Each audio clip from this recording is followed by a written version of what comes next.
ಕರ್ನಾಟಕಕ್ಕೆ ಮತ್ತೆ ಘೋರ ಅನ್ಯಾಯ ಅಂತಾನೆ ಹೇಳ್ಬೋದು. ತಮಿಳುನಾಡಿಗೆ 15 ದಿನಗಳ ಕಾಲ ನೀರನ್ನ ಬಿಡಬೇಕಂತ ಈಗಾಗಲೇ CWRC ಈಗಾಗಲೇ ಆದೇಶವನ್ನ ಕೊಟ್ಟಿರುವಂತದ್ದು. ಈಗಾಗಲೇ ಕರ್ನಾಟಕದಲ್ಲಿ ಮಳೆ ಬರದೆ ಬಹಳಷ್ಟು ಬರಗಾಲ ಇರುವಂತದ್ದು, ರೈತರು ಕಂಗಾಲಾಗಿದ್ದಾರೆ.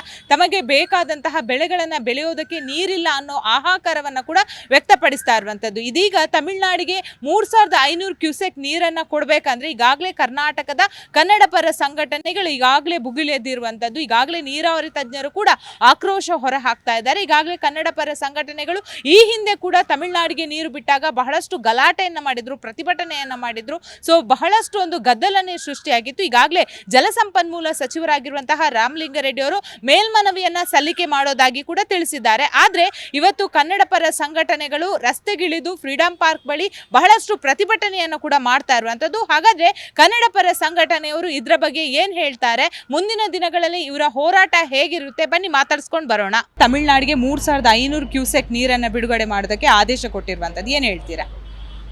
ಈಗ ನಮ್ಮಲ್ಲೇ ಕುಡಿಲಿಕ್ಕೆ ನೀರಿಲ್ಲ. ಕಾವೇರಿ ನೀರಿಗೆ ಅವಲಂಬಿತರಾಗಿರುವಂಥ 4-5 ಜಿಲ್ಲೆಗಳಿದೆ. ನಮಗೆ ಕುಡಿಲಿಕ್ಕೆ ನೀರಿಲ್ಲ ಅಂದಾಗ ಅವರು ಬೆಳಿಲಿಕ್ಕೆ ನೀರು ಕೇಳ್ತಿದ್ದಾರೆ ತಮಿಳುನಾಡು ಸರ್ಕಾರ. ಹಾಗಾಗಿ ಕರ್ನಾಟಕದ ಜನರ ಹಿತ ಮೊದಲು ಭಾಳ ಮುಖ್ಯ. ಯಾಕೆಂದರೆ ಕಾವೇರಿ ಹುಟ್ಟೋದು ಇಲ್ಲಿ. ಮೊದಲು ನಮ್ಮ ಜನದ ಹಿತವನ್ನು ಕಾಯುವಂಥದ್ದು ರಾಜ್ಯ ಸರ್ಕಾರ ಮಾಡಬೇಕು. ರಾಜ್ಯ ಸರ್ಕಾರ ಇಲ್ಲಿ ಬಿಡಲ್ಲ ಅಂತೇಳಿ ರಾತ್ರೋರಾತ್ರಿ ನೀರೇನೋ ಬಿಟ್ಟಿದ್ದೆ ಆದರೆ ಇಡೀ ರಾಜ್ಯದಲ್ಲಿ ಹೋರಾಟ ಭುಗಿಲೇಳುತ್ತೆ. ಅದರ ಮುಂದಾಗುವಂಥ ನಷ್ಟಗಳಿಗೆ ರಾಜ್ಯ ಸರ್ಕಾರ ಮತ್ತು ಕೇಂದ್ರ ಸರ್ಕಾರ ಹೊಣೆಗಾರಿಕೆಯನ್ನು ಹೊರಬೇಕಾಗತ್ತೆ. ಸರ್, ಬೆಂಗಳೂರಲ್ಲಿ ಈಗಾಗಲೇ ನೀರಿನ ಸಮಸ್ಯೆ ಇದೆ, ಜಿಲ್ಲೆಗಳಲ್ಲಿ ರೈತರಿಗೆ ಬೆಳೆಯೋದಕ್ಕೆ ನೀರಿಲ್ಲ. ಇಷ್ಟೆಲ್ಲ ಸಮಸ್ಯೆಗಳಿದ್ರೆ ನಮ್ಮ ಕರ್ನಾಟಕದಲ್ಲಿರುವಂತಹ ಪೊಲಿಟಿಕಲ್ ಪರ್ಸನ್ ಏನು ಮಾಡ್ತಾ ಇದ್ದಾರೆ?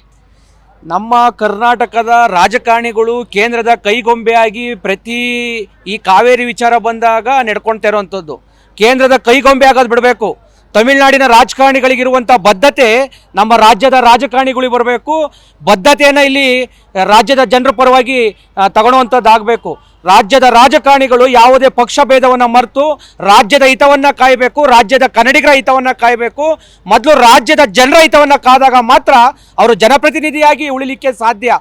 ಹಾಗಾಗಿ 3 ಪಕ್ಷದ ರಾಜಕಾರಣಿಗಳಿಗೆ ಹೇಳ್ತಿದ್ದೀವಿ, ಕರ್ನಾಟಕದಲ್ಲಿ ಕುಡಿಲಿಕ್ಕೆ ನೀರಿಲ್ಲ. ಕರ್ನಾಟಕದ 5 ಜಿಲ್ಲೆಗಳಿಗೆ ಕಾವೇರಿ ನೀರಿಗೆ ಅವಲಂಬಿತವಾಗಿರುವಂಥ ಜಿಲ್ಲೆಯ ಜನರಿದ್ದೀವಿ. ಹಾಗಾಗಿ ಮೊದಲು ಕನ್ನಡಿಗರಿಗೆ ನೀರು ಕೊಡುವಂಥ ವ್ಯವಸ್ಥೆ ಆಗಬೇಕು. ಅದಾದ ನಂತರ ಉಳಿದಂಥ ನೀರನ್ನು ಬೇಕಾದ್ರೆ ನೀವು ತಮಿಳುನಾಡಿಗೆ ಕೊಡುವಂಥದ್ದಾಗಬೇಕು. ಈಗ ಸದ್ಯಕ್ಕೆ ಮಳೆ ಇಲ್ಲ. ಮಳೆ ಇಲ್ಲದ ಕಾರಣ ಕಾವೇರಿಯ ನೀರು ಕನ್ನಡಿಗರಿಗೆ ಇಲ್ಲದೆ ಇರುವಂಥ ಪರಿಸ್ಥಿತಿಯಲ್ಲಿ ತಮಿಳುನಾಡಿಗೆ ಬಿಡುವಂಥ ಯಾವುದೇ ಆದೇಶವನ್ನು ಒಪ್ಪಬಾರ್ದು ರಾಜ್ಯ ಸರ್ಕಾರ ಅಂತೇಳಿ ಎಚ್ಚರಿಕೆ ಕೊಡ್ತಾ ಇದ್ದೀವಿ. ಸರ್, ಈಗಾಗಲೇ ವಿಜಯ್ ಅವರು ನಮ್ಮ CM ಜೊತೆ ಬಹಳಷ್ಟು ಆತ್ಮೀಯರಿದ್ದಾರೆ, ಯಾಕೆ ಹೊಂದಾಣಿಕೆಯಲ್ಲಿ ಹೋಗಬಾರ್ದು? ಅವರ ಆತ್ಮೀಯತೆ ಏನೇ ಇರಲಿ, ಇಲ್ಲಿ ರಾಜ್ಯದ ಜನರ ಹಿತ ಭಾಳ ಮುಖ್ಯ. ಆತ್ಮೀಯತೆ ಇರಲಿ. ನಮ್ಮಲ್ಲಿ ನೀರಿದ್ದು ನಮ್ಮ ಜನರಿಗೆ ಅದು ಆ ನೀರು ಸೇರ್ತದೆ ಅಂದಾಗ ಉಳಿದ ನೀರನ್ನು ಕೊಡಲಿ. ನಮ್ಮ ಜನರಿಗೆ ನೀರಿಲ್ಲ, ನಾವೇನು ಬೆಳೆ ಬೆಳೀಲಿಕ್ಕೆ ನೀರು ಕೇಳ್ತಾ ಇಲ್ಲ, ಕುಡಿಯುವ ನೀರನ್ನು ಕೇಳ್ತಿದ್ದೀವಿ. ಈಗಾಗಲೇ ಬೆಂಗಳೂರು ಜನಕ್ಕೆ ಕುಡಿಯುವ ನೀರಿನ ಈಗಾಗಲೇ ತೊಂದರೆಗಳು ಶುರುವಾಗಿದೆ. ಹಾಗಾಗಿ ಕುಡಿಯುವ ನೀರಿನ ವ್ಯವಸ್ಥೆ ಮೊದಲಾಗಬೇಕು. ಹಾಗಾಗಿ ರಾಜ್ಯದ ಜನರ ಹಿತ ಭಾಳ ಮುಖ್ಯ. ಮೊದಲು ರಾಜ್ಯದ ಜನರ ಹಿತ, ಇನ್ನೇನೋ ಹೆಚ್ಚುವರಿ ನೀರಿದ್ರೆ ಮಾತ್ರ ತಮಿಳುನಾಡು ಕಡೆ ಬಿಡುವಂಥದ್ದು ಆಗಬೇಕು. ಹಾಗಾಗಿ ನೀರಿಲ್ಲದ ಕಾರಣ ತಮಿಳುನಾಡಿಗೆ ನೀರು ಕೊಡುವಂಥ ಕೆಲಸಕ್ಕೆ, ಅಂಥ ಸಾಹಸಕ್ಕೆ ರಾಜ್ಯ ಸರ್ಕಾರ ಇರ್ಬೋದು ಮತ್ತು ಕಾವೇರಿ ಪ್ರಾಧಿಕಾರ ಏನಿದೆ ಅದೇನಾದರೂ ಅಡ್ಡದಾರಿಯಲ್ಲಿ ನೀರು ಬಿಡ್ಲಿಕ್ಕೆ ಕೊಟ್ಟರೆ ರಾಜ್ಯದಲ್ಲಿ ಹೋರಾಟ ಭುಗಿಲೇಳುತ್ತೆ ಅನ್ನುವ ಎಚ್ಚರಿಕೆಯನ್ನು ಕರವೇ ಕೊಡ್ತಾ ಇದೆ. ನೀರು 100% ಎಲ್ಲರಿಗೂ ಬೇಕಾಗಿರೋದೇ ಅಲ್ವಾ? ಮನುಷ್ಯಂಗೆ ನೀರಿಲ್ಲ ಅಂದರೆ ಹೆಂಗೆ ಬದುಕ್ತಾನೆ? ಮನುಷ್ಯಂಗೆ ನೀರಿಲ್ಲ ಅಂದರೆ ಹೆಂಗೆ ಬದುಕ್ತಾನೆ? ಮೇನ್ ಇಂಪಾರ್ಟೆಂಟ್ ಆಗಿರೋದೇ ನೀರು. ನೀರೇ ಇಲ್ಲ ಅಂದರೆ ಜನತೆ ಏನು ಮಾಡ್ತಾರೆ? ಕರ್ನಾಟಕದ ಜನತೆ ಏನು ಮಾಡ್ತಾರೆ? ಎಲ್ಲ ತಮಿಳ್ನಾಡಿಗೆ ಕೊಟ್ಟರೆ ಇಲ್ಲಿರೋ ಜನ ಏನು ಮಾಡ್ತಾರೆ ಅಲ್ವಾ? ಅದಕ್ಕೆ ನಾವು ಈ ಹೋರಾಟನ ಮುಂದುವರಿಸ್ತಾ ಇದ್ದೀವಿ. ನೋಡೋಣ ಮುಂದೆ ಏನಾಗುತ್ತೆ. ಈಗ ನಮ್ಮ ಬೆಂಗಳೂರಲ್ಲಿ ಕೂಡ ನೀರಿನ ಸಮಸ್ಯೆ ಇರುವಂಥದ್ದು, ಮಳೆಗಾಲ ಆದಷ್ಟು ಈ ಸಲ ಆಗಿಲ್ಲ, ಬೆಳೆಗೆ ಬಹಳಷ್ಟು ಸಮಸ್ಯೆಗಳಿರುವಂಥದ್ದು. ನಾವು ಬೆಂಗಳೂರಲ್ಲಿ ಇದ್ದುಕೊಂಡು ನಮಗೆ ಒಂದು ಜೀವನ ಮಾಡಬೇಕಂದ್ರೆ ನೀರು ಬಹಳಷ್ಟು ಅಗತ್ಯ. ಸೊ ಮಹಿಳೆಯಾಗಿ ಏನು ಹೇಳ್ತೀರಾ, ಮನೆಗೆ ಎಷ್ಟು ನೀರು ಮುಖ್ಯ? ಮೇಡಮ್, ಏನು ಅಂದರೆ ನೀರಿಲ್ಲ ಅಂದರೆ ಯಾವುದೂ ಇಲ್ಲ ಮೇಡಮ್. ಮನುಷ್ಯ ಊಟ ಇಲ್ಲ ಅಂದರೂ ಬದುಕ್ಬೋದು, ನೀರಿಲ್ಲ ಅಂದರೆ ಬದುಕೋಕ್ಕಾಗುತ್ತಾ? ಪ್ರತಿ ಒಂದು ಜೀವರಾಶಿಗಳಿಗೂ ನೀರು ಅವಶ್ಯಕತೆ ಇದ್ದೇ ಇದೆ. ನೀರಂತೂ ವೆರಿ ಇಂಪಾರ್ಟೆಂಟು. ತುಂಬ ನೀರು ಅವಶ್ಯಕತೆ ಇದೆ. ನಮ್ಮ ಕರ್ನಾಟಕದಲ್ಲಂತೂ ನಾವು ಬೆಂಗಳೂರಲ್ಲಿ ಹುಟ್ಟಿ ಕರ್ನಾಟಕದಲ್ಲಿ ಹುಟ್ಟಿ ನೀರಿಗೆ ಹೋರಾಟ ಮಾಡ್ತೀವಿ. ನೋಡೋಣ ಮುಂದಕ್ಕೆ ಏನಾಗುತ್ತೋ. ತಮಿಳುನಾಡಿಗೆ ಒಂದು ಮಹಿಳೆಯಾಗಿ ಏನು ಎಚ್ಚರಿಕೆ ಕೊಡ್ತೀರಾ? ತಮಿಳ್ನಾಡವ್ರಿಗೆ ಏನು ಎಚ್ಚರಿಕೆ ಕೊಡ್ತೀವಿ ಅಂದರೆ ನಾವು ನೀರು ಬಿಡೋಲ್ಲ, ಯಾವುದೇ ಕಾರಣಕ್ಕೂ ಅದೇನೇ ಹೋಗ್ಲಿ. ಈಗ ಆಲ್ರೆಡಿ CWRC ಇದು ಆದೇಶವನ್ನು ಕೊಟ್ಟಿರುವಂತದ್ದು. ನೋಡೋಣ ಏನಾಗುತ್ತೆ, ನಮ್ದು ಗೆಲ್ಲುತ್ತಾ ಅವ್ರು ಗೆಲ್ಲುತ್ತಾ ಅಂತ ಕಾದಿ ನೋಡೋಣ. ಇವತ್ತೇನು ನಮ್ಮ ಈ ಕೇಂದ್ರದಿಂದ ಏನು ಕಾವೇರಿ ಇದ್ರದ್ದೇನಿದೆ ಅದು ಜಾರಿ ಮಾಡಿದೆ. 44 ಚಿಲ್ಲರೆ 3,500 ಕ್ಯೂಸೆಕ್ಸ್ ಬಿಡಬೇಕು ಅಂತೇಳಿ ಏನು ಜಾರಿ ಮಾಡಿದೆ. ಇದನ್ನು ನಾವು ಇಡೀ ಕರ್ನಾಟಕದಿಂದ, ಕನ್ನಡ ಜನತೆಯಿಂದ, ನಮ್ಮ ಕರ್ನಾಟಕದ ರೈತರ ಕಡೆಯಿಂದ ನಾವು ಇದನ್ನು ಖಂಡಿಸ್ತೀವಿ. ಏನಕ್ಕೆ ಅಂದರೆ ಇವತ್ತು ಕರ್ನಾಟಕದಲ್ಲೇ ನಿಮ್ಗೆ ಗೊತ್ತಿರೋಂಗೆ ಮಳೆ ಬೆಳೆ ಇಲ್ಲ, ಎಷ್ಟು ಕಷ್ಟ ಅನುಭವಿಸಿ ಇನ್ನು ಮುಂದಿನ ದಿನದಲ್ಲಿ ಕುಡಿಯೋ ನೀರಕ್ಕೂ ತೊಂದರೆ ಆಗುತ್ತೆ. ಇವರು ಏಕಾಏಕಿ ಒಂದು ರಾಜ್ಯದ ಪರವಾಗಿ ತಾರತಮ್ಯ ಮಾಡಿ ಕಾವೇರಿ ನೀರು ಬಿಡಲೇಬೇಕು ಅಂತೇಳಿ ಆದೇಶ ಮಾಡಿದ್ದಾರೆ. ಆವಾಗ ಇದನ್ನು ನಾವು ಏನು ಮಾಡೋಕ್ಕಾಗಲ್ಲ, ಖಂಡಿಸಲೇಬೇಕು. ಇವತ್ತು ನಮ್ಮ ನಾರಾಯಣಗೌಡರ ಅಧ್ಯಕ್ಷತೆಯಲ್ಲಿ ಏನು ಸಾಂಕೇತಿಕವಾಗಿ ಪ್ರತಿಭಟನೆ ಮಾಡಿ ಇದನ್ನು ಮನವಿ ಸಲ್ಲಿಸ್ತಾ ಇದ್ದೀವಿ. ನಮ್ಮ DK ಶಿವಕುಮಾರ್ ಅವರು ರೈತರ ಮಗ ಆಗಿ ಇವತ್ತು ಅವ್ರು ಏನಾದ್ರೂ ಇದನ್ನು ಒಂದು ಸ್ವಾಭಿಮಾನವಾಗಿ ತಗೊಂಡು ಇದನ್ನ ಏನೇ ಆದರೂ ಪರವಾಗಿಲ್ಲ ನೀರು ಬಿಡಬಾರ್ದು ಅಂತೇಳಿ ಅವ್ರೇನೋ ತಗೊಂಡಿಲ್ಲ ಅಂದರೆ ಮುಂದಿನ ದಿನದಲ್ಲಿ ಇದನ್ನೇನಾದ್ರೂ ಉಗ್ರ ಸ್ವರೂಪ ಪಡೆದ್ರೆ ಅದು ಅವರೇ ಹೊಣೆ ಆಗ್ತಾರೆ. ಯಾಕೆಂದರೆ ಇದು ನಿಮಗೆ ಗೊತ್ತಿದೆ, 2 ಸಾರಿ, ಮೊದಲನೇ ದಾರಿ ಒಂದು ಸಾರಿ ಬಂಗಾರಪ್ಪ ಅವರಿದ್ದಾಗ, 2ನೇ ಸಾರಿ ಸಿದ್ದರಾಮಯ್ಯ ಅವರಿದ್ದಾಗ ಏನಾಗಿದೆ ಕರ್ನಾಟಕದಲ್ಲಿ ಕಾವೇರಿ ವಿಚಾರವಾಗಿ ಒತ್ತು ಉರಿದಿದೆ ಅಂತ ನಿಮ್ಗೆ ಚೆನ್ನಾಗಿ ಗೊತ್ತು. ಇದು ಆಗಬಾರ್ದು ಅಂದರೆ ದಯವಿಟ್ಟು ಯಾವುದೇ ಕಾರಣಕ್ಕೂ ಇಲ್ಲಿ ನಮ್ಮ ರೈತರನ್ನು ನೋಡ್ಬೇಕು ನೀವು. ಇಲ್ಲಿನ ಬೆಂಗಳೂರಲ್ಲಿ ಕುಡಿಯೋ ನೀರಿಗೆ ಶುರುವಾಗುತ್ತೆ ಸ್ವಲ್ಪ ದಿವಸ, ಹಿಂಗೆ ಆದರೆ ಇನ್ನೊಂದು ತಿಂಗಳು ಮಳೆ ಬಂದಿಲ್ಲ ಅಂದರೆ ಏನಾಗುತ್ತೆ ಅಂತ ಎಲ್ರಿಗೂ ಗೊತ್ತಿದೆ. ದಯವಿಟ್ಟು ನಮ್ಮ ಮುಖ್ಯಮಂತ್ರಿ DK ಶಿವಕುಮಾರ್ ಅವ್ರನ್ನ ಕೇಳ್ಕೊತೀವಿ, ಯಾವುದೇ ಕಾರಣಕ್ಕೂ ಈ ವಿಚಾರದಲ್ಲಿ ನೀವು ಧೃತಿಗೆಡಬಾರ್ದು, ದಿಟ್ಟ ನಡೆ ಮಾಡಿ ಇದನ್ನು ನೀವು ನಿಲ್ಲಿಸಿದ್ರೆ ನೀವು ಮುಂದಿನ ದಿನದಲ್ಲಿ ನಿಮಗೆ ಇನ್ನೂ ಹೆಚ್ಚಿನ ಭವಿಷ್ಯ ಇರುತ್ತೆ ಅಂತೇಳಿ ನಮ್ಮ ಕರ್ನಾಟಕ ರಕ್ಷಣಾ ವೇದಿಕೆ. ಈಗ ಸರ್ ಬೆಂಗಳೂರಿಗೆ 10 TMC ಅಷ್ಟು ನೀರು ಅಗತ್ಯ ಇರುವಂಥದ್ದು. ಬೆಂಗಳೂರಲ್ಲಿ ಎಷ್ಟು ಪಾಪ್ಯುಲೇಷನ್ ಇದೆ ಅಂತ ನಿಮಗೆ ಗೊತ್ತು. ಜಿಲ್ಲೆಗಳಿಗೆ ಕೂಡ ನೀರಿನ ಅಗತ್ಯ ಇರುವಂಥದ್ದು. ಬೆಂಗಳೂರಲ್ಲಿ ಎಷ್ಟು ಜನ ಇರುವಾಗ ಈ ತಮಿಳ್ನಾಡಿಗೆ ಪಕ್ಕದ ಇದಕ್ಕೆ ಕೊಟ್ಟರೆ ಎಷ್ಟು ಎಫೆಕ್ಟ್ ಆಗ್ಬೋದು ಬೆಂಗಳೂರಿಗೆ? ಅದನ್ನೇ ನಾವು ಹೇಳ್ತಾ ಇರೋದು. ಮೊದಲನೇದಾಗಿ ರೈತರದ್ದು ಸಮಸ್ಯೆ ಅಂದರೆ, ಎರಡನೇದಾಗಿ ಕುಡಿಯೋ ನೀರಿನ ಸಮಸ್ಯೆ. ಇಲ್ಲಿ ಇರೋದೇ ನಾವು ಒಂದು 30% ಇರ್ಬೋದು ಕನ್ನಡಿಗರು, ಎಲ್ಲ ಹೊರಗಡೆಯವರೇ. ಅವ್ರಿಗೂ ನೀರು ಕೊಡ್ಬೇಕು ನಾವು, ಅಂಥ ಪರಿಸ್ಥಿತಿ ಬಂದಿದೆ ನಮಗೆ. ಅದರಿಂದ ಇಲ್ಲಿ ಏನಾದ್ರೂ ಹೇಳಿದ್ವಲ್ಲ, ಇನ್ನೊಂದು ತಿಂಗಳಲ್ಲಿ ಮಳೆ ಬರಲಿಲ್ಲ ಅಂದರೆ ಕುಡಿಯೋ ನೀರಿಗೆ ಏನು ಸಮಸ್ಯೆ ಆಗುತ್ತೆ ಅಂತ ನಿಮಗೆಲ್ಲರಿಗೂ ಗೊತ್ತಿದೆ, ಎಲ್ಲ ಜನಕ್ಕೂ ಗೊತ್ತಿದೆ. ಆಮೇಲೆ ಏನು ಅನುಭವಿಸ್ತೀವಿ ನಾವು. ಇವತ್ತೇನಾದರೂ ಅವ್ರು ನೀರು ಬಿಟ್ಟರೆ, ಇದ್ರದ್ದು ಕೇಂದ್ರ ಸರ್ಕಾರದ ಮಾತು ಕೇಳ್ಕೊಂಡು ನೀರೇನಾದರೂ ಬಿಟ್ಟರೆ ಮುಂದಿನ ದಿನದಲ್ಲಿ ಏನೇ ಸಮಸ್ಯೆ ಆದ್ರೂ ನಮ್ಮ ಕರ್ನಾಟಕ ಸರ್ಕಾರನೇ ಹೊಣೆ ಆಗಬೇಕಾಗತ್ತೆ. ಇವತ್ತು ಕನ್ನಡಿಗರ ಹಿತ ಕಾಯಬೇಕಾಗಿದ್ದು ನಮ್ಮ ಕರ್ನಾಟಕ ಸರ್ಕಾರ, ನಮ್ಮ DK ಶಿವಕುಮಾರ್ ಅವರು ಹೊಣೆಯಾಗಿದೆ. ಇದನ್ನು ಏನೇ ಆದ್ರೂ ನೀವು ದಿಟ್ಟತನದಿಂದ ರೈತರ ಮಗ ಆಗಿ ಎದುರಿಸಬೇಕು ಅಂತೇಳಿ ನಾವು ಇವತ್ತು ಸಾಂಕೇತಿಕವಾಗಿ ನಮ್ಮ ಕರ್ನಾಟಕ ರಕ್ಷಣಾ ವೇದಿಕೆ ನಾರಾಯಣಗೌಡರ ಅಧ್ಯಕ್ಷತೆಯಲ್ಲಿ ಮಾಡ್ತಾ ಇದ್ದೀವಿ.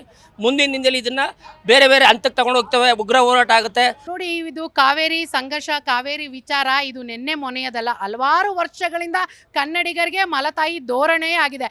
ಕಾವೇರಿ ಅಂತ ಬಂದರೆ ಅದು ಒಂದು ಹೆಣ್ಣನ್ನು ಪ್ರತಿನಿಧಿಸೋದ್ರಿಂದ ನಾವೆಲ್ಲ ನಮ್ಮ ಕರ್ನಾಟಕ ರಕ್ಷಣಾ ವೇದಿಕೆ ರಾಜ್ಯಾಧ್ಯಕ್ಷರಾದ ಅಣ್ಣ TN ನಾರಾಯಣಗೌಡರ ಸಂಘಟನೆಯಲ್ಲಿ ಮಹಿಳಾ ಘಟಕ ಯಾವುದೇ ಕಾರಣಕ್ಕೂ ಕಾವೇರಿ ನೀರನ್ನು ನಾವು ಬಿಟ್ಕೊಡೋ ಮಾತೇ ಇಲ್ಲ.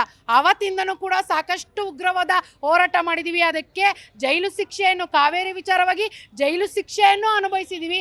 ಈ ಬಾರಿಯೂ ನಿನ್ನೆ CRWC ವತಿಯಿಂದ ನೆನೆ ಏನು ಕಾವೇರಿ ಪ್ರಾಧಿಕಾರ ಸಮಿತಿ ಪ್ರತಿದಿನ 15 ದಿನಗಳ ಕಾಲ 3,500 ಕ್ಯೂಸೆಕ್ ನೀರು ಬರಬೇಕು ಅಂತೇಳಿ ಆದೇಶ ಮಾಡಿದ್ದಾರೆ. ಅದಕ್ಕೆ ನಮ್ಮ ಸರ್ಕಾರ ಮನ್ನಣೆ ಕೂಡ ಕೊಟ್ಟಿದೆ.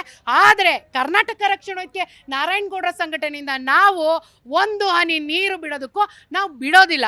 ಯಾಕಂದರೆ ಇವತ್ತು ನಮಗೆ ಕುಡಿಯೋದಕ್ಕೆ ನೀರಿಲ್ಲ ಸ್ವಾಮಿ, ನಮ್ಮ ರೈತರಿಗೆ ಬೆಳೆಯೋದಕ್ಕೆ ನೀರಿಲ್ಲ, ನಿಮಗೆ ಯಾವ ರೀತಿ ನಾವು ನೀರು ಕೊಡೋದಕ್ಕೆ ಸಾಧ್ಯ ಹೇಳಿ? ಒಂದು ಸಮಿತಿ ರಚಿಸಿ ಕಳಿಸಿ ಕರ್ನಾಟಕಕ್ಕೆ, ನಮ್ಮ ಡ್ಯಾಮಲ್ಲಿ ಎಷ್ಟು ನೀರಿದೆ ಎಷ್ಟು ನೀರಿಲ್ಲ ಅಂತ ವಿಮರ್ಶೆ ಮಾಡಿ ನೀವು ಯಾವುದೇ ಒಂದು ಆದೇಶ ಹೊರಡಿಸಿ ಏಕಾಏಕಿ ಇಷ್ಟು ಕ್ಯೂಸೆಕ್ ನೀರು ಬಿಡಬೇಕು ಅಂದರೆ, ಯಾಕೆ ನಾವು ಕನ್ನಡಿಗರಲ್ವಾ, ನಾವು ಕುಡಿಯೋದಕ್ಕೆ ನೀರು ಬಿಡವಾ? ಅದರಲ್ಲೂ ಇವತ್ತು ಮಹಿಳೆಯರು, ಕಾವೇರಿ ನೀರು ಎಷ್ಟು ಮುಖ್ಯ ಆಗುತ್ತೆ ಮಹಿಳೆಯರಿಗೆ ಅಂತ ಪ್ರತಿಯೊಂದು ಮಹಿಳೆಯರಿಗೂ ನಾನು ಹೇಳೋದು, ಮನೆಗಳಲ್ಲಿ ಒಂದು ದಿನ ನೀರಿಲ್ಲ ಅಂದರೆ ಎಷ್ಟು ಫಜೀತಿ ಆಗುತ್ತೆ. ಅಯ್ಯೋ ಬಿಡು, ನಮ್ಗೆ ಯಾಕೆ ಅಂತ ಸುಮ್ಮನೆ ಕೂರೋ ಬದಲು ಇವತ್ತೇ ನಾವು ಕಾವೇರಿ ನಮ್ಮವಳು, ಯಾವುದೇ ಕಾರಣಕ್ಕೂ ನಾವು ಬಿಟ್ಕೊಡಲ್ಲ ಅಂತ ನಾವೆಲ್ಲರೂ ಕೂಡ ನಿಂತರೆ ಯಾವುದೇ ಸರ್ಕಾರ ಆಗಲಿ ಬಂದ್ರೂ ಆ ಆದೇಶವನ್ನು ಹಿಂಪಡೆಯುತ್ತೆ. ನಾನು ಸರ್ಕಾರ ಹೇಳೋದು ಅಷ್ಟೇ, ಪ್ರತಿ ಬಾರಿ ಯಾವುದೇ ಸರ್ಕಾರ ಬರಲಿ, ಯಾರೇ ಜನರಿಂದ ನೋಂದಾವಣಿಯಾಗಿ ಯಾರೇ ಆಯ್ಕೆ ಆಗಲಿ, ಯಾಕೆ ಯಾವಾಗಲೂ ಈ ರೀತಿ ಮಲತಾಯಿ ಧೋರಣೆ? ನಾನು ಮಾನ್ಯ ಮುಖ್ಯಮಂತ್ರಿ ಡಿ ಕೆ ಶಿವಕುಮಾರ್ ಅವ್ರಿಗೆ ಈ ಬಾರಿ ಹೇಳೋದಿಷ್ಟೇ, ಹಿಂದೆ ಎಲ್ಲ ಸಾಕಷ್ಟು ನಮ್ಮ ಮುಖ್ಯಮಂತ್ರಿಗಳು ಕನ್ನಡಿಗರ ಪರವಾಗಿ ಆದೇಶವನ್ನು ಹೊರಡಿಸಿದ್ದಾರೆ. ಯಾವುದೇ ಕಾರಣಕ್ಕೂ ನಾವು ಅಧಿಕಾರ ಇಲ್ಲ ಅಂದರೂ ಪರವಾಗಿಲ್ಲ ಸ್ವಾಮಿ, ಆದರೆ ಕಾವೇರಿ ನೀರನ್ನು ಬಿಡೋದಿಲ್ಲ ಅಂತ ಹೇಳಿದರೆ, ನೀವು ಅದೇ ರೀತಿ ಈ ಬಾರಿ ಕನ್ನಡಿಗರಿಂದ ಆಯ್ಕೆ ಆಗಿರುವ ನೀವು ಕನ್ನಡಿಗರ ಪರವಾಗಿ ನಿಂತರೆ ನಿಮ್ಮ ಶಾಶ್ವತವಾಗಿ ಉಳಿಯುತ್ತೆ. ಇಲ್ಲ ಅಂದರೆ ಕನ್ನಡಿಗರು ಪಾಠ ಕಲಿಸುವಂಥ ಕೆಲಸ ಮಾಡುತ್ತೆ. ನಾವು ಕರ್ನಾಟಕ ರಕ್ಷಣಾ ವೇದಿಕೆ ನಾರಾಯಣಗೌಡರ ಸಂಘಟನೆಯಿಂದ ನಾವು ಹೇಳೋದಿಷ್ಟೇ, ಈ ನೆಲ ಜಲ ಭಾಷೆ ಕಾವೇರಿ ವಿಚಾರವಾಗಿ ಆ ಕ್ಷಣದಲ್ಲೇ ಬೀದಿಗಿಳಿದು ಅವತ್ತಿನಿಂದ ಹೋರಾಟ ಮಾಡ್ಕೊಂಬಂದಿದ್ದೀವಿ. ಇವತ್ತು ನಾವು ಹೇಳೋದು ಅಷ್ಟೇ, ಯಾವುದೇ ಕಾರಣಕ್ಕೂ ಒಂದು ಹನಿ ನೀರನ್ನು ತಮಿಳುನಾಡಿಗೆ ನಾವು ಬಿಡೋದಿಲ್ಲ. ಅದಕ್ಕೆ ಎಂಥ ಹೋರಾಟ ಆದರೂ ಪರವಾಗಿಲ್ಲ, ಆ ವಿಚಾರವಾಗಿ ಮತ್ತೆ ಜೈಲಿಗೆ ಹೋದ್ರೂ ಚಿಂತೆ ಇಲ್ಲ. ಕಾವೇರಿ ಎಂದೆಂದು ನಮ್ಮವಳು. ಈಗ ಮ್ಯಾಮ್, ಬೆಂಗಳೂರಿಗೆ ಕೂಡ 10 TMC ಅಷ್ಟು ನೀರು ಬೇಕಾಗಿರುವಂಥದ್ದು. ಒಂದು ಬೆಂಗಳೂರಲ್ಲಿ ನಾವು ವಾಸಿಸಬೇಕಾದ್ರೆ ಒಂದು ನೀವೇ ಮನೆಯನ್ನು ಹೇಗೆ ನಿಭಾಯಿಸಬೇಕು? ಎಷ್ಟು ನೀರು ಬೇಕಾಗುತ್ತೆ? ಅದನ್ನೇ ನಮ್ಮ ಕರ್ನಾಟಕದಲ್ಲಿ ಹುಟ್ಟುವಂಥವಳು ಕಾವೇರಿ, ನಮ್ಮ ತಾಯಿ. ನಾವೆಲ್ಲ ಇವತ್ತು ಮಹಿಳೆಯರು ಪ್ರತಿಯೊಂದು ಮನೆ ಅವಳನ್ನೇ ಅವಲಂಬಿಸಿರೋದು. ಬೆಳಗ್ಗೆ ಎದ್ದರೆ ಪಾತ್ರೆ ತೊಳೆಯೋದ್ರಿಂದ ಹಿಡಿದು ಬಟ್ಟೆ ಒಗೆಯೋದ್ರಿಂದ ಹಿಡಿದು, ಯಾಕೆ ನಮಗೆ ಎಲ್ಲ ಸೌಕರ್ಯಗಳನ್ನು ನಾವು ಒದಗಿಸ್ಕೊಳ್ಬೇಕು ಅಂದರೆ ನಮಗೆ ನೀರು ಬಹಳ ಮುಖ್ಯ. ನಮಗೆ ನೀರಿಲ್ಲ, ನಮಗೆ ಕುಡಿಯೋಕ್ಕೆ ನೀರಲ್ಲ, ನಮ್ಮ ಮನೆನ ಯಾರಾದರೂ ಬೀದಿಗೆ ತಂದುಬಿಟ್ಟು ಪಕ್ಕದ ಮನೆನ ಉದ್ಧಾರ ಮಾಡೋಕ್ಕಾಗುತ್ತಾ? ಇವತ್ತು ನಮಗೆ ನೀರಿಲ್ಲ, ನಿಮಗೇನ್ರಿ ಬಿಡ್ತೀರಾ? ಇವತ್ತು ನೀರಿಲ್ಲ ಅಂದರೆ ಇನ್ನು ಅದರಲ್ಲೂ ನಮ್ಮ ಗ್ರಾಮಾಂತರಗಳಲ್ಲಿ ನೀರಿಲ್ಲ ಅಂದರೆ ಎಷ್ಟು ಅಸ್ತವ್ಯಸ್ತ ಆಗುತ್ತೆ. ನಮ್ಮ ರೈತರು ನೀರಿಲ್ಲ ಅಂದರೆ ನಮಗೆ ಬೆಳೆನೇ ಇಲ್ಲ, ತಿನ್ನಕ್ಕೆ ಅನ್ನನೂ ಇರಲ್ಲ. ಅಂಥ ಪರಿಸ್ಥಿತಿಲಿ ಇವತ್ತು ನಮಗೆ ತಿನ್ನಕ್ಕೆ ಅನ್ನ ಇಲ್ಲ, ನಿಮಗೆ ಯಾರಾದರೂ ಅನ್ನ ಕೊಡೋಕ್ಕಾಗುತ್ತಾ? ಯಾವುದೇ ಕಾರಣಕ್ಕೂ ಈ ಹೋರಾಟ ಯಾವುದೇ ಹಂತಕ್ಕೆ ಹೋದ್ರು, ಯಾಕಂದರೆ ಇತಿಹಾಸ ತಿರುಗಿ ನೋಡಿ, ಕಾವೇರಿ ವಿಚಾರವಾಗಿ ಎಂತೆಂಥ ಉಗ್ರವಾದ ಹೋರಾಟ ಆಗಿದೆ, ನಾವು ಎಲ್ಲೂ ಕೂಡ ಬಿಟ್ಕೊಟ್ಟಿಲ್ಲ. ಈ ಬಾರಿಯೂ ಕೂಡ ಸರ್ಕಾರ ಈಗಲೇ ಎಚ್ಚೆತ್ಕೊಂಡ್ರೆ ಸರಿ, ಇಲ್ಲ ಅಂದರೆ ಉಗ್ರವಾದ ಹೋರಾಟಕ್ಕೆ ಕರ್ನಾಟಕ ರಕ್ಷಣಾ ವೇದಿಕೆ ನಾರಾಯಣಗೌಡರ ಸಂಘಟನೆಯಿಂದ ನಾವು ಬೀದಿಗಿಳಿದು ಉಗ್ರ ಹೋರಾಟ ಮಾಡಬೇಕಾಗುತ್ತೆ. ಅವಾಗ ಏನಾದರೂ ಅನಾಹುತ ಹೆಚ್ಚು ಕಡಿಮೆ ಆದರೆ ಅದಕ್ಕೆ ಸರ್ಕಾರವೇ ನೇರ ಹೊಣೆ ಆಗಿರುತ್ತೆ. ಈಗ ಅಲ್ಲಿನ ತಮಿಳುನಾಡು CM ಆಗಿರ್ಬೋದು, ಇಲ್ಲಿನ CM ಆಗಿರ್ಬೋದು, ಅವರು CM ಆಗಿದ್ದಾಗ ಇವರೇ ಕಾಲ್ ಮಾಡಿ ವಿಶ್ ಮಾಡ್ತಾರೆ. ಅಷ್ಟು ಆತ್ಮೀಯತೆ ಇರುವಾಗ ನಮ್ಮ ಕರ್ನಾಟಕದ ಸಮಸ್ಯೆಯನ್ನು ಬಿಡಿಸಿ ಹೇಳ್ಬೋದಲ್ವಾ? ಖಂಡಿತ ಇದು ಕನ್ನಡಿಗರ ದುರಂತ. ಸ್ವಾಭಿಮಾನ ಇಲ್ಲದ ನಮ್ಮ ಈ ನಾಡಲ್ಲಿ ಒಂದು ಪ್ರಾದೇಶಿಕ ಪಕ್ಷ ಇಲ್ವಲ್ಲ, ಅದಕ್ಕೆ ಕನ್ನಡಿಗರಿಗೆ ಇವತ್ತು ಈ ಒಂದು ಮಲತಾಯಿ ಧೋರಣೆಯನ್ನು ಮಾಡ್ತಾ ಇರೋದು. ನಮ್ಮ ನಾಡಲ್ಲೂ ಕೂಡ ಪ್ರಾದೇಶಿಕ ಪಕ್ಷ ಇದ್ದಾಗ ಕನ್ನಡಿಗರ ಪರವಾಗಿ ಆ ಪಕ್ಷ ನಿಲ್ತಾ ಇತ್ತು. ಇವತ್ತು ಯಾವುದೇ ಪಕ್ಷ ಬರಲಿ, ಆ ಹೈಕಮಾಂಡು ಏನು ಆ ಅಧಿಸೂಚನೆ ಮಾಡುತ್ತೋ ಅದನ್ನು ಇಲ್ಲಿ ಅವರು ಮುಂದುವರಿಸ್ತಾರೆ ವಿನಃ ಇವ್ರ ಸ್ವಂತ ಬುದ್ಧಿ ಇಲ್ಲ. ಆದರೆ ತಮಿಳ್ನಾಡಲ್ಲಿ ಹಂಗಲ್ಲ, ಅಲ್ಲಿ ಪ್ರಾದೇಶಿಕ ಪಕ್ಷ ಅಲ್ಲಿನ ತಮಿಳಿರಿಗೆ ಅನುಗುಣವಾಗುವಂತಹ ರೀತಿಯಲ್ಲೇ ಅವರು ಏನೇ ಆಗಲಿ ಅನುಮೋದನೆ ಹೇಳೋದು. ತಮಿಳಿಗರಲ್ಲಿ ಒಗ್ಗಟ್ಟಿದೆ, ಕರ್ನಾಟಕದಲ್ಲಿ ಒಗ್ಗಟ್ಟಿಲ್ಲ ಅಂತ. ಖಂಡಿತವಾಗಿ ಕನ್ನಡಿಗರಲ್ಲಿ ಒಗ್ಗಟ್ಟಿದೆ, ಆದರೆ ಅದನ್ನೆಲ್ಲ ಇಟ್ಕೊಳ್ಳುವಂಥ ಸರ್ಕಾರದ ಒಂದು ಗುರಿ ಸರಿ ಇಲ್ಲ ಅಂತ ಹೇಳಕ್ಕೆ ಇಷ್ಟಪಡ್ತೀನಿ. ಆದರೆ ಆ ಕೆಲಸವನ್ನು ನಮ್ಮ ಸಂಘಟನೆ ಮಾಡ್ತಾ ಇದ್ದೀವಿ ನಾವು. ಇವತ್ತು ನೋಡಿ, ನಿನ್ನೆ ಅಷ್ಟೇ ಅಧಿಸೂಚನೆ ಮಾಡಿದ್ದಾರೆ, ಇವತ್ತಾಗಲೇ ನಾವು ಇಲ್ಲಿ ಬೀದಿಲಿ ನಿಂತು ಇವತ್ತು ಉಗ್ರವಾದ ಪ್ರತಿಭಟನೆಯನ್ನು ಮಾಡ್ತಾ ಇದ್ದೀವಿ. ನಾಳೆ ಇದಕ್ಕೂ ಕೂಡ ಸರ್ಕಾರ ಏನಾದ್ರು ಮನ್ನಣೆ ಕೊಡ್ದಿರ ಮತ್ತೆ ನೀರು ಬಿಡೋದಕ್ಕಾದರೆ ನಾವು ಆ ಡ್ಯಾಮ್ ಹತ್ರಕ್ಕೆ ಹೋಗ್ತೀವಿ. ಅದು ಹೆಂಗೆ ಇವರು ಸರ್ಕಾರ ಆಗಲಿ ಯಾರೇ ಆಗಲಿ ಒಂದು ಹನಿ ಕಾವೇರಿ ನೀರನ್ನ ಹೇಗೆ ಬಿಡ್ತಾರೆ ನೋಡೇ ಬಿಡ್ತೀವಿ. ಈ ವಿಚಾರವಾಗಿ ಇನ್ನೂ 100 ಸತಿ ಬೇಕಾದ್ರೂ ನಾವು ಜೈಲಿಗೆ ಹೋಗೋಕ್ಕೆ ಸಿದ್ಧ. ಕಾವೇರಿ ನೀರು ನಮ್ಮ ಬೆಂಗಳೂರಿಗೆ ಎಷ್ಟು ಮುಖ್ಯ ಅಂದರೆ, ನಮ್ಮ ಒಂದು ಮನೆಗೆ ಸ್ವಲ್ಪ ನೀರಿಲ್ಲ ಅಂತಂದ್ರೂ ಒಂದು ದಿನಕ್ಕೆ ಎಷ್ಟೊಂದು ತೊಂದರೆ ಆಗುತ್ತೆ. ಡಿ ಕೆ ಶಿವಕುಮಾರ್ ಮನೆಯಲ್ಲೂ ಅವ್ರ ತಾಯಿ ಇದ್ದಾರಲ್ವಾ, ಅವ್ರ ತಾಯಿಗೆ ನೀರು ಬೇಡವಾ? ಆ ತಾಯಿಗೆ ನೀರು ಕುಡಿಸಿ ಸರ್, ಹೊರಗಿನ ತಾಯಿಗೆ ಯಾಕೆ ಕೊಡಿಸ್ತೀರಾ? ನಮ್ಮ ಮನೆಗೆ ನೀರಿಲ್ಲ ಅಂದಮೇಲೆ ಹೊರಗಿನವ್ರಿಗೆ ನೀರು ಕೊಟ್ಟು ಪ್ರಯೋಜನ ಏನಿದೆ? ಅದನ್ನು ಅರ್ಥ ಮಾಡಿಕೊಂಡು ಡಿ ಕೆ ಶಿವಕುಮಾರ್ ಸಾಹೇಬರು ಮುಂದಿನ ದಿನಗಳಲ್ಲಿ ನಮಗೆ ನ್ಯಾಯ ಕೊಡಿಸ್ಬೇಕು. ನಮಗೆ ನೀರು ಬೇಕು. ನೀರು ಎಷ್ಟು ಅವಶ್ಯಕತೆ ಅಂತಿದ್ದು ಇದು ಈ ಕಾವೇರಿ ಹೋರಾಟ ಅನ್ನೋದು ನಾವು ಚಿಕ್ಕ ಮಕ್ಕಳಿಂದನೂ ನಡೀತಾ ಇದೆ. ಈಗಿಂದಲ್ಲ, ಇದು ಇವತ್ತಿಂದಲ್ಲ. ಇದಕ್ಕೆ ನ್ಯಾಯನೇ ಸಿಕ್ಕಲ್ವಾ? ನ್ಯಾಯನೇ ಇಲ್ವಾ? ಇಲ್ಲಿವರೆಗೂ ಯಾಕೆ ನಮ್ಮ ಸರ್ಕಾರದವ್ರು ಯಾಕೆ ಯೋಚನೆ ಮಾಡ್ತಾ ಇಲ್ಲ? ಅದಕ್ಕೊಂದು ದಾರಿ ಯಾಕೆ ಹುಡುಕ್ತಾ ಇಲ್ಲ? ಪರ್ಮನೆಂಟ್ ಆದೇಶ ಯಾಕೆ ಸುಪ್ರೀಂ ಕೋರ್ಟ್ವರೆಗೂ ಇದ್ರದ್ದು ಡೆಲ್ಲಿವರೆಗೂ ಯಾಕೆ ಹೋಗ್ತಾ ಇದೆ? ಈ ವಿಚಾರ ನಮ್ಮ ಸರ್ಕಾರದಲ್ಲಿ ನಮ್ಮಲ್ಲಿನೇ ಯಾಕೆ ಡಿಸಿಷನ್ ತಗೊಳಕ್ಕಾಗ್ತಾ ಇಲ್ಲ? ದಯವಿಟ್ಟು ನಾನು ವಿಜಯ್ ಸರ್ಗೆ ಒಂದೇ, ತಮಿಳ್ನಾಡು ಮುಖ್ಯಮಂತ್ರಿಗೆ ಒಂದೇ ನಾನು ಕಳಕಳೆಯಿಂದ ಬೇಡ್ಕೊಳ್ಳೋದು, ಕನ್ನಡದ ಹೆಣ್ಮಗಳಾಗಿ ನಾನು ಕೇಳ್ಕೊಳ್ಳೋದು ಇಷ್ಟೇ, ದಯವಿಟ್ಟು ನೀವು ಈ ಥರ ವಿಚಾರ ಆಲೋಚನೆ ಮಾಡಬೇಡಿ. ಎಷ್ಟೇ ಏನೇ ಇದಾದರೂ ಕೂಡ ನಾವು ಇಲ್ಲಿರೋರು ಜನನೇ, ಅಲ್ಲಿರೋರು ಜನನೇ. ಇವತ್ತು ಮಂಡ್ಯ, ಮದ್ದೂರು, ಆ ಕಡೆ ಜನ ಎಲ್ಲ ನೀರಿಲ್ಲದೆ ಪೈರು ಬೆಳೆಯೋಕ್ಕಾಗದೆ ಎಷ್ಟು ಒದ್ದಾಡ್ತಿದ್ದಾರೆ. ಈ ಕಾವೇರಿ ನೀರು ಅನ್ನೋದು ಬರೀ ಬೆಂಗಳೂರಲ್ಲ, ತಮಿಳ್ನಾಡಿಗಲ್ಲ, ಇನ್ನೊಂದಕ್ಕಲ್ಲ, ಇಡೀ ನಗರಗಳಿಗೆ, ಎಷ್ಟು ಡಿಸ್ಟಿಕ್, ಎಷ್ಟು ಜಿಲ್ಲೆಗಳಿಗೆ ಇದು ಅನುಕೂಲ ಆಗ್ತಾ ಇದೆ. ಎಲ್ಲ ರೈತರ ಬಗ್ಗೆ ಯೋಚನೆ ಮಾಡಿ. ಮತ್ತು ಬೆಂಗಳೂರು ಜನ ನೀರು ಇಲ್ಲಿ ಹುಟ್ಟಿ ಇಲ್ಲಿ ಬೆಳೆದು ನಮ್ಮ ಕಾವೇರಿ ತಾಯಿನ ನಾವು ಅಲ್ಲಿ ಕಟ್ಟಿದ್ದೀವಿ. ಹಿಂದೆ ನಮ್ಮ ಮಹಾರಾಣಿ ಅಮ್ಮಣ್ಣಿ ದೇವಿ ತನ್ನ ಒಡವೆ ಅಡ ಇಟ್ಬಿಟ್ಟು ಕನ್ನಂಬಾಡಿ ಕಟ್ಸಿರೋದು. ಇವತ್ತಿನ ರಾಜಕೀಯ ವ್ಯಕ್ತಿಗಳು ಏನು ಮಾಡ್ತಿದ್ದೀರಾ? ಕನ್ನಂಬಾಡಿಗೋಸ್ಕರ ಅಥವಾ ರಾಜ್ಯಕ್ಕೋಸ್ಕರ ಅಥವಾ ಸರ್ಕಾರಕ್ಕೋಸ್ಕರ, ಪ್ರಜೆಗಳಿಗೋಸ್ಕರ ಏನಾದರೂ ನೀವು ಹೋರಾಡ್ತಿದ್ದೀರಾ? ಯಾವುದೇ ಕಾರಣಕ್ಕೂ ಇಲ್ಲ. ಹಿಂದೆ ಇಲ್ಲಿ ಪ್ರಜಾಪ್ರಭುತ್ವ ಇರೋದು. ನೀವು ಪ್ರಜೆಗಳಿಗೋಸ್ಕರ ಮಾಡಿ. ನಾನು ಕೇಳ್ಕೊಳ್ಳೋದು ಇಷ್ಟೇ, ನಮ್ಮ ಸರ್ಕಾರಕ್ಕೆ ದಯವಿಟ್ಟು ಒಂದು ಹನಿ ನೀರು ಕೊಡಬೇಡಿ, ಇಲ್ಲಿ ಜನತೆ ಬಗ್ಗೆ ಯೋಚನೆ ಮಾಡಿ. ನೋಡಿ, ನಾನು ತಮಿಳ್ನಾಡು ಸರ್ಕಾರಕ್ಕೆ ಇಷ್ಟೇ ಕೇಳ್ಕೊಳ್ಳೋದು, ನೀವು ಎಲೆಕ್ಷನ್ ಟೈಮಲ್ಲಿ ಒಂದು ಕುಕ್ಕರು ಅದೋ ಇದೋ ಕೊಟ್ಟುಬಿಟ್ಟು ಜನದ ಕಣ್ಣೀರು ಒರೆಸೋದ್ರ ಬದಲು ಇಂಥ ಕನ್ನಂಬಾಡಿ ಕಟ್ಟೋ ಯೋಜನೆನ ನೀವು ಹಾಕ್ಕೊಳ್ಳಿ, ಆವಾಗ ಮುಂದೆ ಬರ್ತೀರಾ. ಯಾಕೆ ನಮ್ಮ ನೀರೇ ನಿಮಗೆ ಬೇಕು? ನೀವು ಯಾಕೆ ಕನ್ನಂಬಾಡಿ ಕಟ್ಟೋ ಯೋಚನೆ ಮಾಡ್ತಾ ಇಲ್ಲ? ನೀವು ಕನ್ನಂಬಾಡಿ ಕಟ್ಟಿ ನೀರನ್ನು ಶೇಖರಿಸಿ, ಅವಾಗ ನಿಮಗೆ ಒಳ್ಳೇದಾಗತ್ತೆ. ದಯವಿಟ್ಟು ನಮ್ಮ ಸರ್ಕಾರಕ್ಕೆ ನಾನು ಬೇಡ್ಕೊತಾ ಇದ್ದೀನಿ, ನೀವು ದಯವಿಟ್ಟು ನೀರು, ಆ ವಿಜಯ್ ಸರ್ ಕೂಡ ನೀವು ನೀರು ಕೇಳಬೇಡಿ, ನಮ್ಮ ಸರ್ಕಾರದವರು ಕೊಡಬೇಡಿ. ದಯವಿಟ್ಟು ನಮ್ಮ ಜನನ, ಮನೆ ಮಕ್ಕಳಿಗೆ ಊಟ ನೀರು ತಿಂಡಿ ಇಲ್ಲದೆ ನೀವು ಬೇರೆಯವ್ರಿಗೆ ಕೊಟ್ಟರೆ ಹೆಂಗೆ ಸಾಧ್ಯ? ನಾನು ಎಲ್ಲರಿಗೂ ಇಷ್ಟೇ ಕೇಳ್ಕೊಳ್ಳೋದು, ದಯವಿಟ್ಟು ನಮ್ಮ ಅಣ್ಣ ನಾರಾಯಣ ಗೌಡ್ರು ಇವತ್ತು ಏನು ಹೋರಾಟ ಮಾಡ್ತಿದ್ದಾರೆ ಅದನ್ನು ಸಕ್ಸಸ್ ಆಗಿ ಮಾಡೇ ಮಾಡ್ತೀವಿ ಅಂತ ಚಾಲೆಂಜ್ ಮಾಡ್ತಾ ಇದ್ದೀವಿ. ದಯವಿಟ್ಟು ನೀವು ನೀರು ಬಿಡಬೇಡಿ. ತಮಿಳ್ನಾಡಿಗೆ ನೀರು ಹರಿಸೋದ್ರ ಬಗ್ಗೆ ಏನು ಹೇಳ್ತೀವಿ? ಯಾವುದೇ ಕಾರಣಕ್ಕೂ ಈ ಸಂದರ್ಭದಲ್ಲಿ ತಮಿಳುನಾಡಿಗೆ ನೀರು ಕೊಡುವಂಥ ಪರಿಸ್ಥಿತಿಯಲ್ಲಿ ಕರ್ನಾಟಕ ಇಲ್ಲ. ಹಾಗಾಗಿ ಈ ಪರಿಸ್ಥಿತಿಯಲ್ಲಿ ನಾವು 4.5 TMC ನೀರನ್ನ ಕೊಡೋಕ್ಕಾಗೋದಿಲ್ಲ ಅಂತ ಹೇಳಬೇಕಾಗತ್ತೆ. ಸೊ ಇದನ್ನು ಮಾತುಕತೆಯಲ್ಲಿ ಬಗೆಹರಿಸಬಹುದಿತ್ತಲ್ಲ? ಮಾತುಕತೆಯಲ್ಲಿ ಬಗೆಹರಿಸಲಿಕ್ಕೆ 2 ರಾಜ್ಯ ಸರ್ಕಾರಗಳು ಒಟ್ಟಿಗೆ ಕೂತ್ಕೊಂಡು ಚರ್ಚೆ ಮಾಡಿ ಬಗೆಹರಿಸಬೇಕಾಗತ್ತೆ. ಈ ಸಂದರ್ಭದಲ್ಲಿ ಚರ್ಚೆ ಮಾಡಲಿಕ್ಕೆ ಇದೇ ಆಗಸ್ಟ್ 3ನೇ ತಾರೀಕು 2 ರಾಜ್ಯಗಳ ಮುಖ್ಯಮಂತ್ರಿಗಳು ಒಗ್ಗೂಡ್ತಾ ಇದ್ದಾರೆ.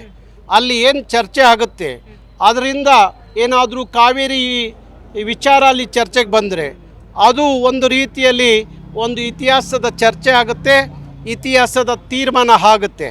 ಅದಕ್ಕೋಸ್ಕರ ನಾನು 2 ರಾಜ್ಯಗಳ ಮುಖ್ಯಮಂತ್ರಿಗಳಲ್ಲಿ ಮನವಿ ಮಾಡ್ತೀವಿ, ನಿಮ್ಮ ಚರ್ಚೆಯ ಪ್ರಮುಖವಾದ ವಿಚಾರವೇ ಕಾವೇರಿ ಆಗಲಿ ಅನ್ನೋದು ನನ್ನ ಉದ್ದೇಶ. ನಾರಾಯಣಗೌಡ ಅವರು ಬಹಳಷ್ಟು ಈ ವಿಚಾರ ಬಂದಾಗ ಬಹಳಷ್ಟು ಬಾರಿ ಹೋರಾಟ ಮಾಡಿದ್ದೀರಾ. ಸೊ ಈ ಬಾರಿಯ ಹೋರಾಟ ಹೇಗಿರುತ್ತೆ ಸರ್? ಬಹುಶಃ ಏನಾದರೂ ಕರ್ನಾಟಕದ ರೈತರ ಹಿತವನ್ನು ಬಲಿ ಕೊಟ್ಟು ನೀವೇನಾದರೂ 4.5 TMC ನೀರನ್ನ ತಮಿಳ್ನಾಡಿಗೆ ಬಿಟ್ಟರೆ 91ರಲ್ಲಿ ಕರ್ನಾಟಕ ಹೇಗೆ ಭುಗಿಲು ಹೇಳ್ತೋ ಆ ಪರಿಸ್ಥಿತಿಗೆ ಮತ್ತೆ ಕರವೇ ಕಾರಣ ಆಗುತ್ತೆ. ಬೆಂಗಳೂರಲ್ಲಿ ಈಗಾಗಲೇ ನೀರಿನ ಕೊರತೆ ಇರುವಂತದ್ದು, ರೈತರು ಕಂಗಾಲಾಗಿದ್ದಾರೆ, ಬೆಳೆ ಬೆಳೆಯೋಕೆ ನೀರಿಲ್ಲ. ಆದ್ರೂ ಕೂಡ ಯಾಕೆ ಇವರು ಈ ರೀತಿಯಾದಂತಹ ಮುಟ್ಟಳ ಪ್ರದರ್ಶನ ಮಾಡ್ತಾ ಇದ್ದಾರೆ?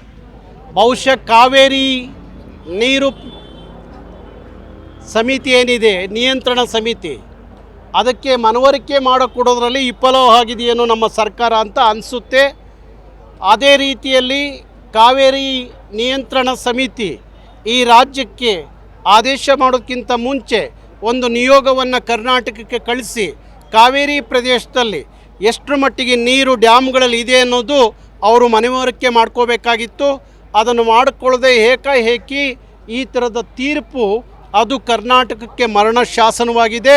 ಹಾಗಾಗಿ ಆ ತೀರ್ಪನ್ನು ಒಪ್ಕೋಬೇಕು ಅಂತೇನಿಲ್ಲ.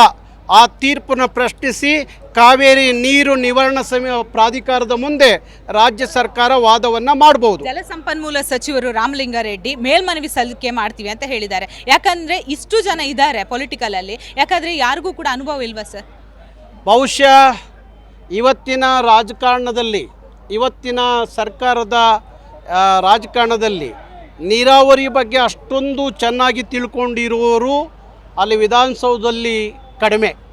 ಹಾಗಾಗಿ ನಮ್ಮ ಕರ್ನಾಟಕದ ನೀರಾವರಿ ತಜ್ಞರೇನಿದ್ದಾರೆ ಅವ್ರ ಜೊತೆಯಲ್ಲಿ ಚರ್ಚೆ ಮಾಡಬೇಕಾಗುತ್ತೆ ರಾಜ್ಯ ಸರ್ಕಾರ. ಹಾಗೆ ನಮ್ಮ ಸರಿಯಾದ ರೀತಿಯಲ್ಲಿ ನಮ್ಮ ರಾಜ್ಯ ಸರ್ಕಾರ ಕಾನೂನು ತಜ್ಞರ ಜೊತೆಯಲ್ಲಿ ಚರ್ಚೆ ಮಾಡಿ ಸರಿಯಾದ ತೀರ್ಮಾನಕ್ಕೆ ಬರಬೇಕಾಗುತ್ತೆ. ಇದಾಗಿತ್ತು ನಾರಾಯಣಗೌಡ ಅವರ ಮಾತು. ಬೆಂಗಳೂರಿಂದ ಕ್ಯಾಮ್ರಾ ಪರ್ಸನ್ ಯಶಸ್ ಜೊತೆ ಭವ್ಯ ಸುನಿಲ್, ಜಿ ಕನ್ನಡ ನ್ಯೂಸ್. ರಾಜ್ಯದಲ್ಲಾಗಲಿ, ಈ ರಾಜ್ಯ ಆಗಲಿ ಆ ರಾಜ್ಯ ಆಗಲಿ, ಇವರು ಬೇರೆ ಥರ ಇದ್ದಾಗ ಮಿಂಗಲಾಗಿ ರಾಜ್ಯದಲ್ಲಿ ಇಂಡಿಯಾ ಅಂತ ಮಾಡ್ಕೋತಾರೆ. ಈ ವಿಚಾರದಲ್ಲಿ ರಾಮಲಿಂಗಾರೆಡ್ಡಿ ಅವರು ಸ್ವಲ್ಪ ಮುನ್ಸೂಚನೆ ಮಾಡಬೇಕಾಯ್ತು. ಈ ವರ್ಷದಲ್ಲಿ ಮಳೆ ಇಲ್ಲ, ಮಳೆ ಇಲ್ದಾಗ ಏನು ಮಾಡಬೇಕಾಯ್ತು? ಅಲ್ಲಿನ ಮುಖ್ಯಮಂತ್ರಿಗೆ ಒಂದು ಮುಖ್ಯಮಂತ್ರಿಗೆ ಒಂದು ಮನವಿ ಮಾಡಿ, ನೋಡಪ್ಪ ಈಗ ಇವತ್ತು ಮಳೆಗಾಲ, ಇವತ್ತು ಮಳೆಗಳು ಕಮ್ಮಿ ಆಗಿದೆ, ಆದ್ದರಿಂದ ನೀವು ಸಹ ಇದಕ್ಕೆ ಸಹಕರಿಸಬೇಕು, ನಿಮ್ಮ ರೈತರು ಬದುಕಬೇಕು, ನಮ್ಮ ರೈತರು ಬದುಕಬೇಕು ಅನ್ನೋ ಒಂದು ಕಾಮನ್ ಸೆನ್ಸ್ ಮಾಡಿಕೊಂಡು ಮಾತಾಡಿದರೆ ಇದು ಬಗೆಹರಿದಿರೋದಮ್ಮ. ಆದ್ದರಿಂದ ನಾನು ಹೇಳೋದಂದಿಷ್ಟೇ, ಎರಡೂ ರಾಜ್ಯದ ಮುಖ್ಯಮಂತ್ರಿಗಳು ಕೂತ್ಕೊಂಡು ನೀಟಾಗಿ ಅಲ್ಲಿ ಒಂದು ಅಣೆಕಟ್ಟು ಕಟ್ಕೋತೀರಾ, ಜೋರಾಗಿ ಮಳೆ ಬಂದರೆ ನಾವು ಇಟ್ಕೊಳ್ಳೋಕ್ಕಾಗತ್ತೇನಮ್ಮ?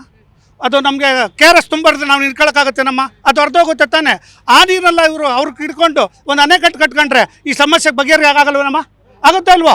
ಆದ್ದರಿಂದ ನಿಮ್ಮ ಓಟು ಮತ್ತು ನಿಮ್ಮ ಬೇರೆ ವಿಚಾರಗಳಿಗೆ ಈ ಟೈಮಲ್ಲಿ ನಾಡು ನುಡಿ ಪರ ಹೋರಾಟ ಮಾಡ್ತಕ್ಕಂಥ ರಕ್ಷಣಾ ವೇದಿಕೆಯೇ ಬರಬೇಕಿಲ್ಲ. 274 MLAಗಳು, ಏನು 28 ಸಂಸದರಿದ್ದೀರಲ್ಲ, ನೀವೆಲ್ಲ ಸೇರಿ ಬನ್ನಿರಿ. ಈ ನಾಡಲ್ಲಿ ಹುಟ್ಟಿಲ್ವಾ ನೀವು? ಈ ಕಾವೇರಿ ನೀರು ಬಿಟ್ಟು ಬೇರೆ ಏನಾದ್ರು ಕುಡಿತಾ ಇಲ್ವಾ ನೀವು? ಕುಡಿತಾ ಇದ್ರೆ ತಾನೇ. ನಿಮಗಾರು ಚೂರು ಮನಸ್ಸಾಕ್ಷಿ ಇದ್ದರೆ ಇವತ್ತು ಬಂದು ಬೀದಿಲಿ ನಿಂತು ಹೋರಾಟ ಮಾಡಿ ರೈತರನ್ನ ಉಳಿಸ್ಕೊಳ್ಳಿ. ನಾನು ನಂಬಿಕೆ ಇರೋದು ದೇವರಲ್ಲಿ. ಆ ದೇವರನ್ನು ಕಂಡಿದ್ದು ರೈತನ ಬೆವರಲ್ಲಿ ಅಂತ ನಾನು ಹೇಳ್ತೀನಿ. ರೈತ ಬೆವರಿಲ್ಲದೆ ಊಟ ಮಾಡಿದ್ರೆ ನಾವೆಲ್ಲ ಊಟ ಮಾಡೋಕ್ಕಾಗತ್ತೆ ನಮ್ಮ? ಬಟ್ಟೆ ಹಾಕೋಕ್ಕಾಗತ್ತಾ? ಶೋಕಿ ಮಾಡೋಕ್ಕಾಗತ್ತಾ? ಬೆಂಗಳೂರಲ್ಲಿ ಇಷ್ಟು ರಾಯಲಾಗಿ ಬದುಕೋಕ್ಕಾಗತ್ತಾ? ರೈತನ ಉಳಿಸ್ಕೊಳ್ಳೋಂಥ ಕೆಲ್ಸಗಳಾಗಬೇಕು. ರೈತನ ಉಳಿಸ್ಕೊಂಡಿಲ್ಲ ಅಂದರೆ ಮುಂದೊಂದು ದಿನ ಊಟ ಇಲ್ಲದೆ ಬೀದಿ ಹೆಣಗಳಾಗಬೇಕಾಗುತ್ತೆ.